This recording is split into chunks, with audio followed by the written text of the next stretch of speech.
నమస్కారం మిత్రులారా. చాలా మంది మామూలుగా ఎవరెస్ట్ పర్వతం ఎక్కడో మనం చూసే ఉంటాం. అలాగే ఎన్నో ఎత్తైన కొండలు అధిరోహించడం మన కళ్ళారా చూసే ఉంటాం. అయితే ఎవరెస్ట్ పర్వతం కన్నా తక్కువ హైట్ ఉన్న కైలాస పర్వతాన్ని ఎవరైనా ఎక్కేశారు అన్న మాట ఎప్పుడైనారండి మీరు? నా యొక్క ఆన్సర్ ఏంటంటే లేదు. ఎందుకని ఎవరో ఇప్పటి వరకు కైలాస పర్వతాన్ని ఎందుకు ఎక్కలేకపోయారండి? ప్రముఖ పర్వత రోహలు కూడా ఎందుకు ఈ పర్వతాన్ని ఎక్కడానికి భయపడుతున్నారు? అసలు కైలాస పర్వతం మీద ఎన్నో అద్భుత శక్తులు ఉన్నాయి అన్న మాట నిజమే అంటారండి? అందుకే ఈ పర్వతం ఎక్కడ ట్రై చేసిన వాళ్ళు దాన్ని ఎక్కలేకపోతున్నారా? ఎందుకని ఈ పర్వతాన్ని రహస్య పర్వతం అని అంటారండి? శాస్త్రవేత్తలు కూడా ఎందుకు ఈ పర్వతాన్ని ఎలా ఎక్కలేకపోతున్నారు అనే రహస్యాన్ని ఎందుకు అనుకోలేకపోతున్నారు? ఇంకా ఇలాంటి ఎన్నో విషయాల గురించి వీడియో చెప్పుకుందాం. ఇంకా వీడియో లేట్ చేయకుండా స్టార్ట్ చేద్దాం. భారతీయ సంస్కృతి సాంప్రదాయాల్ని రామాయణం మహాభారతం లేకుండా అసలు ఊహించుకోలేమండి. అందులో ఉన్న అనేక గాథల్ని మనం చిన్నప్పటి నుంచి వింటూ పెరుగుతున్నాం. అందువల్లనే ధర్మాలు భారతదేశంలో ఇంకా ఆచరణలో ఉన్నాయండి. ఇక అటువంటి కథల్లో రావణుడు ఆత్మలింగాన్ని పొందే క్రమంలో శివుడి యొక్క దర్శనం కొరకు తన 10 తలని ఆవుతి ఇచ్చాడని మనం చిన్నప్పటి నుంచి వింటున్నాం కదా.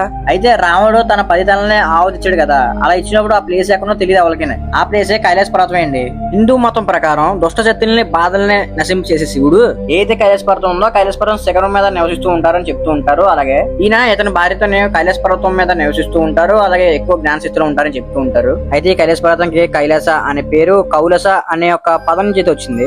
ఇప్పుడు కౌలస అంటే ఏంటంటే సంస్కృతంలోని స్ఫటికం అనే అర్థం. ఈ కైలాస పర్వతం అనేది చైనా దేశంలోని టిబెట్ భూభాగంలో అయితే ఉంది. ఇప్పుడు మీరు నన్ను అడగచ్చు, అదేటన్నా ఇప్పుడు చైనా దేశంలో ఉన్న పర్వతం మన ఇండియాలో ఉన్న హిందూ 100 కోట్ల మందికి ఎలా ఆరాధించే పర్వతం కింద మారింది అని అడగచ్చు. నిజానికి మన భారతదేశం అనేది పూర్వకాలంలోనే ఒక ఖండంగా అయితే ఉండేది. దాని తర్వాత జరిగే యుద్ధం వల్ల ఇప్పుడు ఏదైతే మన టిబెట్ ఉందో ఆ టిబెట్ ఒక సొంత దేశంలోకి అయితే మారిపోయింది. దాని తర్వాత ఏదైతే మన కైలాస పర్వతం ఉంది కదా అదేమో ఆ కంట్రీలో పోయింది. దాని తర్వాత కైలాస పర్వతం అనేది ఓన్లీ మన హిందూసే కాకుండా అక్కడ ఉన్న బౌద్ధులు అలాగే జైన మతాలు కూడా పవిత్ర స్థలంగా అయితే మారిపోయింది. దాని తర్వాత మళ్ళీ 1950లోనే చైనా టిబెట్ వాళ్ళని ఆక్రమించడంతో ఈ టిబెట్ భూభాగం అలాగే మన కైలాస పర్వతం ఉంది కదా అది వచ్చి వాళ్ళకి ఆధీనంలో పోయింది. ఎవరి ఆధీనంలోకి? చైనా వాళ్ళకి ఆధీనంలోకి.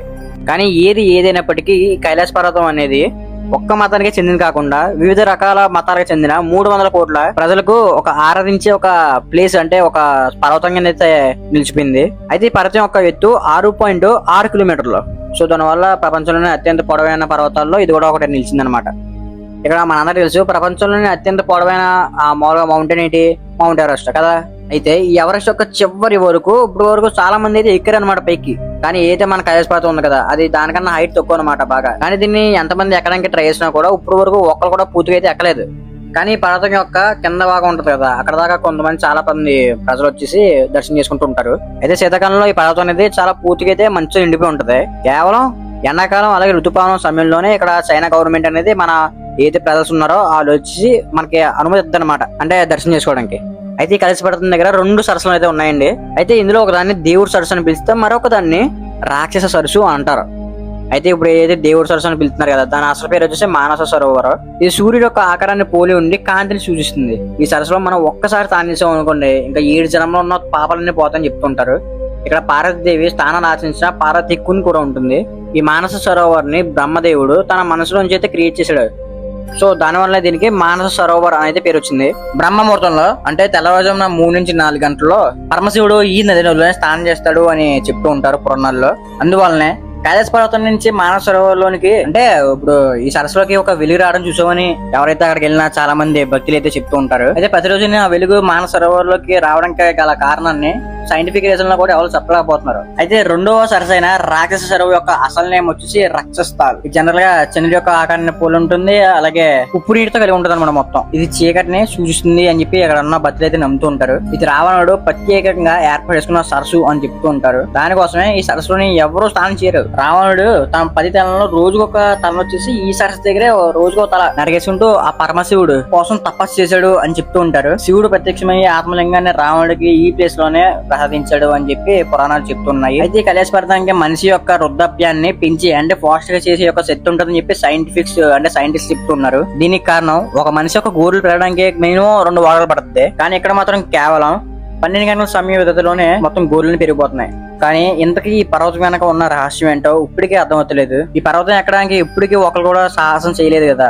ఎందుకంటే ఇదే కారణం అని చెప్తున్నారు. ఇక ఈ కైలాస పర్వతం నుంచి సింధు నది, సట్లెజ్ నది, బ్రహ్మపుత్ర నది, కర్ణాలి నది, ఈ 4 నదులు ఉద్భవించి 4 వైపులకి అనగా 4 దిక్కులకు ప్రవహిస్తూ ఈ భూమండలాన్ని 4 భాగాలు చేస్తున్నాయి. ఈ పర్వతం శివుడి యొక్క శాశ్వత ఆనంద నిలయం కాబట్టి హిందువులు ఈ పర్వతాన్ని పూజిస్తున్నారు అని తెలిసిందే. కానీ బౌద్ధులు, జైనులు ఎందుకని ఈ పర్వతాన్ని మామూలుగా బట్టి పూజిస్తున్నారు అన్న డౌట్ ఖచ్చితంగా వచ్చే ఉంటది. నిజానికి బౌద్ధ మతంలో ఈ యొక్క పర్వతాన్ని బుద్ధికి ఆవాసంగా అంటే జ్ఞానానికి నిలయంగా సూచించడం జరిగింది. అలాగే జైన మతంలో ఈ మతానికి సంబంధించిన మొదటి తీర్థంకరుడు ఎక్కడ జ్ఞానం పొందారు అని ఉంది. అందువలన ఈ కైలాస పర్వతాన్ని హిందూ మతం వల్లే కాకుండా వేరే మతం వాళ్ళు కూడా ఎక్కువ పూజిస్తుంటారు. ఇక విష్ణు పురాణంలో ఈ కైలాస పర్వతం గురించి ఏమని వివరించారంటే ఈ పర్వతం 4 ముఖాలను కలిగి ఉందని, వాటిలో ఒకవైపు సింహ రూపం కనిపిస్తే మరోవైపు గుర్రం, అలాగే మరోవైపు ఏనుగు, ఇక 4వది నెమల ఆకారంలో కనిపిస్తాయి. ఇందులో గుర్రం హైగ్రీవ రూపం కాగా, సింహం పార్వతీదేవి వాహనం, ఏనుగు వచ్చేసి వినాయకుడి యొక్క ప్రతీక కాగా, నెమల వచ్చేసి కుమారస్వామి యొక్క వాహనం. ఇవన్నీ ఈశ్వర స్వరూపానికి ప్రత్యేకలుగా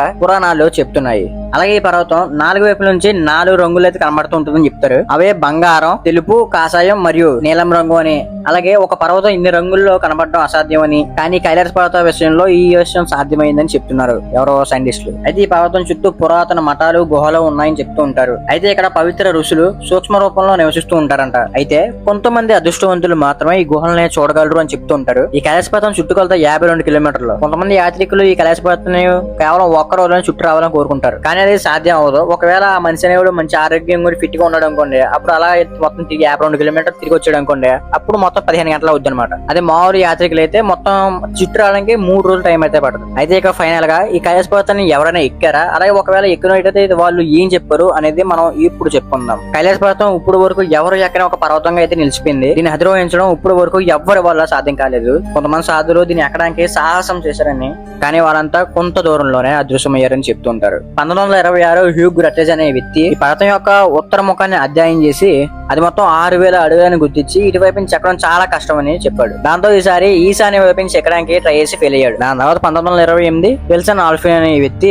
ట్రై చేసి మళ్ళీ ఫెయిల్ అయిపోయాడు. తర్వాత 1936లో హెర్బర్ట్ టీసీ అనే వ్యక్తి కూడా ట్రై చేసి మళ్ళీ ఫెయిల్ అయిపోయాడు. దాని తర్వాత ఇది చైనా దేశంలోకి చైనా ఆధీనంలోకి వెళ్ళిపోయిన తర్వాత 1980లో దాని తర్వాత ఇటలీకి సంబంధించిన ప్రముఖ పర్వతారోహకుడు రెయిన్హోల్డ్ మెస్నార్ కి ఈ పర్వతం ఎక్కడానికి ఒక అవకాశం ఇచ్చింది, కానీ నా అల్లా అవదండి బాబు అని చెప్పి తిరస్కరించాడు. దాని తర్వాత 2001లోనే చైనా ప్రభుత్వం స్పెయిన్ దేశం బృందానికి ఈ పర్వతాన్ని ఎక్కడానికి అనుమతి ఇచ్చింది. అయితే వాళ్ళు కూడా విఫలం అయ్యారు. చైనా దేశం ఈ పర్వతం మీద ఎన్నో ఎక్స్పెరిమెంట్స్ అయితే చేసింది, కానీ మొత్తం ఫెయిల్ అయిపోయాయి. ఆ పర్వతం పైకి ఎన్నో ఒక హెలికాప్టర్ పంపిస్తే హెలికాప్టర్ మొత్తం కూలిపోయాయి. అప్పటి నుంచి ఈ చైనా ఆర్మీ ఇంకా ఆ పర్వతం పైకి ఎక్కాలనే ఒక ఆలోచన అయితే మానుకుంది. ఇక ఈ పర్వతాన్ని ఎవరు ఎందుకు ఎక్కలేకపోతున్నారు అనే కారణం తెలుసుకునే ముందు ఐ హోప్ ఈ వీడియో మీకు కొంచెం నచ్చే ఉంటుంది. సో వీడియోకి చిన్న లైక్ చేసి కామెంట్ సెక్షన్ లోని ఓం నమ శివాయ అని కామెంట్ చేయండి. అయితే ఆ ప్రాంతంలోని మ్యాప్ లోని టార్గెట్ లొకేషన్స్ మార్క్ చేసుకుంటే అది ఎప్పటికప్పుడు మారిపోతుంటుందని, ఏ టెక్నాలజీ కూడా ఇక్కడ పనిచేయదని, ఈ ప్రాంతంలో నావిగేషన్ చాలా కష్టంగా ఉంటుందని చాలా మంది చెప్పారు. హిందూ మత విశ్వాసాల ప్రకారం మహాశివుడు తన కుటుంబంతో కలిసి ఇక్కడ నివసిస్తూ ఉన్నారు అని చెప్తూ ఉంటారు. అందుకే ఈ పర్వతాన్ని మోక్ష స్థానం అనిపిస్తూ ఉంటారు.